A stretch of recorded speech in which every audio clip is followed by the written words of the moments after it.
నమస్తే, welcome to SR6 news.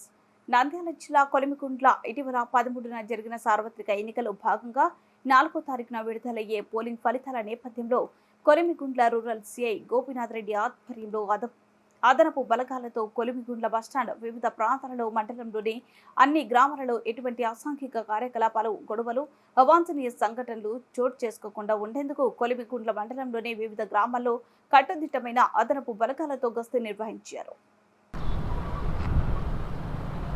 BSF sir sir Greyhounds వాళ్ళు BSF వాళ్ళు అదనపు బలగాలు. ఒక నిమిషం తీసుకుంటే వీడియో వస్తుంది మా ఛానల్లో. గ్రూప్లో ఉండవు సార్, లేదేమో సార్?